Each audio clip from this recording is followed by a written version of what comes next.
Bom dia,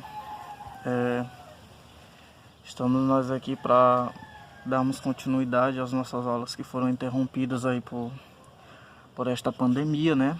E nesta manhã a gente vai estar dando continuidade ao que a gente inicialmente parou, que foi falando sobre as ligações químicas. Quando a gente falou inicialmente sobre as ligações, a gente viu que foi trabalhado em sala de aula dois os tipos de ligações, sendo eles ligação iônica e ligação covalente. O que a gente aprendeu em ligação iônica? Que um dos átomos doa elétrons e o outro átomo recebe elétrons, dando lá a característica de cátion e de ânion, onde um fica com carga positiva e o outro fica com carga negativa. A isso chamamos de ligação iônica. O segundo caso, que é a ligação covalente, a gente viu que acontece por meio de um compartilhamento de elétrons, certo?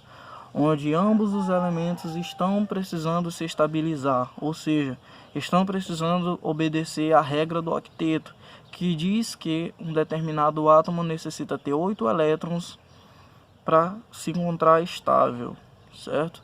Então, na ligação covalente, ambos os átomos eles necessitam de elétrons para atingir a estabilidade.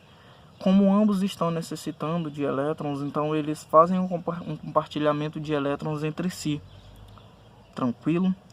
Baseando-se nisso, a gente entra em um outro aspecto das ligações, que é o que a gente chama de ligação covalente dativa ou coordenada, certo? Esse é mais um tipo de ligação que a gente vai perceber uma certa semelhança entre a ligação covalente e a ligação trabalhada aqui no momento, certo? Vamos lá. O que diz sobre o que tem escrito sobre a ligação covalente dativa ou coordenada? A existência de algumas moléculas não pode ser explicada simplesmente por meio da ligação covalente simples. Para esses casos, foi formulada a teoria da ligação covalente dativa ou coordenada, certo? Consideremos a substância química dióxido de enxofre de fórmula SO2, Vamos escrever a fórmula estrutural do SO2 por analogia à do CO2. Aqui a gente tem o dióxido de enxofre e o dióxido de carbono, que a gente já conhece, certo? Quando a gente vai trabalhar essa questão das ligações químicas, um dos primeiros passos que foi trabalhado com vocês em sala de aula é que a gente precisa necessariamente saber realizar a distribuição eletrônica, que é para podermos identificar quantos elétrons tem na última camada de valência de cada átomo que está sendo trabalhado. Tranquilo. A gente conseguiu identificar que o número atômico do enxofre é 16 e o número atômico do oxigênio é 8. Baseando-se nisso, a gente realiza a distribuição eletrônica, onde a distribuição eletrônica do enxofre é 1s2, 2s2, 2p6, 3s2, 3p4, que fazendo o somatório 2, 2, 4, com 6, 10, com 2, 12, com 4, 16. E do oxigênio 1s2, 2s2, 2p4, 2, 2, 4, com 4, número atômico 8. Então, quando a gente identifica isso, a gente percebeu que a gente chegou ali na camada de valência de ambos os átomos, onde na última camada de valência do enxofre eu tenho 6 elétrons, e na camada de valência do oxigênio eu também tenho 6 elétrons. Então, a partir daí a gente entende que ambos os átomos estão precisando apenas de 2 elétrons para obedecerem lá a regra do octeto, certo?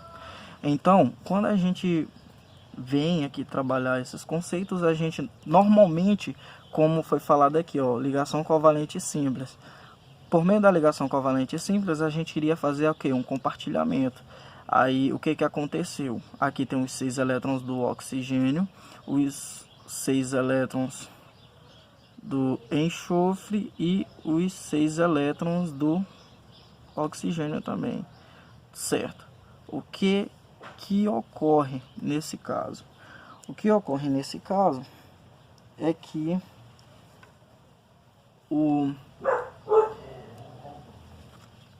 oxigênio e o enxofre, eles se comportam desta maneira aqui, porque o enxofre fica no centro por conta da eletronegatividade, certo? Que é o que nós já sabemos.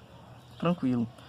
Essa daqui é o que a gente chama de estrutura de Lewis incorreta. Por quê? Porque se a gente for perceber, 1, 2, 3, 4, 5, 6, 7, 8, 9, 10...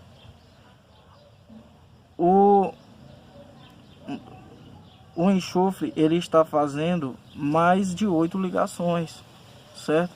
E a gente bem sabe que isso não pode acontecer, certo? Por quê? Porque eles estão tentando obedecer a regra do octeto. E se eles estão tentando obedecer a regra do octeto, então eles têm que apresentar 8 elétrons na camada de valência. A gente bem percebe que o oxigênio apresenta 8 elétrons na camada de valência e esse outro oxigênio também. No entanto, o enxofre ele excedeu a quantidade de elétrons que ele necessita ter na sua camada de valência para atingir a estabilidade. Dessa forma, o que a gente tem que analisar? Temos que analisar a seguinte maneira, de que tanto o oxigênio, ambos os oxigênios, quanto o enxofre precisam ter 8 elétrons na sua camada, certo? Ou seja, todos precisam seguir e obedecer à regra do octeto. Então a gente vem aqui na nossa, representada da forma covalente dativa ou coordenada. A gente percebe que aqui a gente tem 6 elétrons, e aqui a gente tem 6 elétrons, e aqui 6 elétrons. Então, os 3 átomos aqui precisam de 2 elétrons para atingir a estabilidade. Então, é muito simples eu realizar aqui uma ligação covalente simples entre o primeiro átomo de oxigênio e o átomo de enxofre. Então, aqui ó, eu tenho 1, 2, 3, 4, 5, 6, 7, 8. Esse oxigênio eu já estabilizei ele já tem 8 elétrons em sua camada. Opa, 1, 2, 3, 4, 5, 6, 7, 8. O enxofre também já está estável. Então, professor, como eu faço para que esse outro oxigênio também se estabilize de maneira que o enxofre continue estável com 8 elétrons? O que vai acontecer é o seguinte: esse par de elétrons que pertence somente ao enxofre, certo? Pertence somente ao enxofre, ele será doado para esse oxigênio de forma parcial, certo? Então, da seguinte maneira, esse enxofre ele vai continuar com os 8 elétrons dele, do mesmo modo que esse oxigênio também vai ter 8 elétrons. Então, a representação fica da seguinte maneira. Aqui vamos trabalhar com os conceitos de nuvem eletrônica, onde a gente percebe aqui que na nuvem eletrônica do oxigênio e na do enxofre a gente tem um par sendo compartilhado, 2 pares de elétrons na verdade, sendo compartilhado, pertencentes tanto à nuvem eletrônica do enxofre quanto à nuvem eletrônica do oxigênio, que é esse intermédio aqui. Já nesse outro caso, a gente percebe que só temos um par de elétrons que está sendo compartilhado diretamente do enxofre para com o oxigênio, totalizando aí 8 elétrons para todos os átomos envolvidos nessa ligação. A representação ou a fórmula estrutural, né, correta, que a gente viu aqui a incorreta, então a correta seria essa: 2 ligações covalentes simples com uma ligação covalente dativa ou coordenada, certo? A fórmula molecular é o dióxido de enxofre, SO2, que a gente já conhece, certo? Então, espero que tenha sido claro até o momento, certo? Vamos ver mais um caso. Vamos analisar a formação do íon amônio, né? Do íon amônio NH4+, certo? Que se dá pela reação NH3 mais H+, que resulta no NH4+, certo? Primeiramente, a gente vem aqui que a gente tem 1, 2, 3, 4, 5, 6, 7, 8. Temos 8 elétrons aqui, né? Certo? Ou não, né? Tranquilo. O que acontece? Esses 8 elétrons se dá pela entrada do elétron aqui do meu hidrogênio, que tinha o que? Tinha uma valência que necessita de um elétron, certo? Então aqui no hidrogênio tinha uma valência livre. Se eu tenho aqui um elétron, então uma valência livre nesse nitrogênio, esse hidrogênio se liga a esse hidrogênio. De que maneira? de maneira a resultar essa formulazinha aqui, que a gente está observando. Mas como que fica essa representação? Essa representação fica da seguinte maneira, onde eu tenho o quê? 3 ligações covalentes simples e uma dativa. Por quê? Porque aqui nesse momento, esse elétron ele já está com 8 elétrons. Esse nitrogênio já está com 8 elétrons. Por quê? Quantos elétrons tem na última camada de valência do nitrogênio? Tem 5, certo? 5 elétrons na última camada de valência do nitrogênio. Dessa maneira, a gente entende que quando esse outro elétron vai entrar, sendo que já tem 3 hidrogênios ligados, se eu tenho 5 elétrons na última camada de valência do nitrogênio e eu tenho 3 hidrogênios ligados a esse nitrogênio, significa dizer que se eu tenho 3 hidrogênios, eu também tenho mais 3 elétrons somado a esses 5 elétrons da camada de valência do nitrogênio. Dessa forma, a gente totaliza 8 elétrons, 5 elétrons da camada de valência do nitrogênio, com um do hidrogênio 6, com um outro do hidrogênio 7 e mais outro do hidrogênio 8, certo? Então a gente fechou o nosso octeto. O hidrogênio, a gente bem sabe que ele se estabiliza com 2 elétrons na sua camada de valência. Porém, esse hidrogênio, ele necessita de um elétron, porque ele está aqui com uma valência livre, certo? Então, quando ele se liga a esse íon, o que ocorre? Fica ali a representaçãozinha e dessa maneira um desses elétrons do nitrogênio ele vai ser parcialmente doado a esse hidrogênio, certo? A representação é essa. No entanto, pessoal, como existe uma semelhança muito grande entre a ligação covalente dativa ou coordenada, em alguns livros vocês podem encontrar a representação assim, porque é mais simples representar dessa maneira.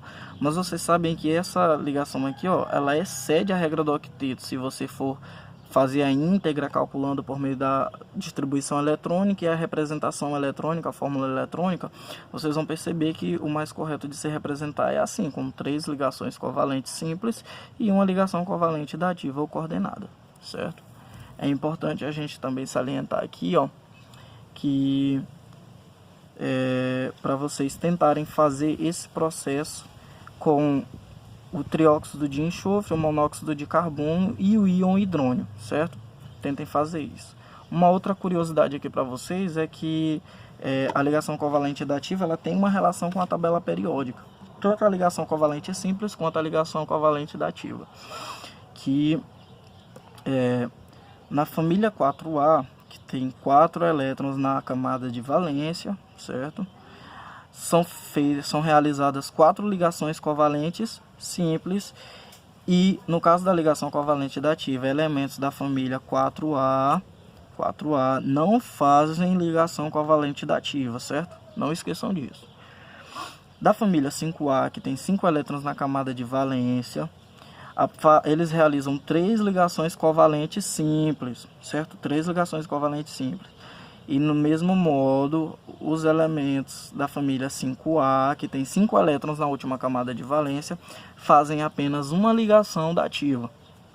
Os elementos da família 6A, que possuem 6 elétrons na última camada de valência, realizam 2 ligações covalentes simples, de modo que realizam uma ou 2 ligações covalentes dativa, certo? Os elementos da família 7A, que possuem 7 elétrons na última camada de valência, realizam apenas uma ligação covalente simples e 1, 2 ou 3 ligações covalentes dativas, certo? Então, analisando essa tabela aqui, fica fácil de vocês tentarem compreender mais ou menos como que se relaciona a ligação covalente simples com a ligação covalente dativa. E não esqueçam, pessoal, de tentarem resolver esses 3 exemplos aqui do mesmo modelo que a gente resolveu esses exemplos que foram mostrados aqui. Lembrando que o trióxido de enxofre e o monóxido de carbono será resolvido da mesma maneira do primeiro exemplo e o íon hidrônio será resolvido da maneira desse último exemplo que foi tratado para vocês aqui. Pessoal, e bons estudos, tirem proveito e é isso, por hoje é só.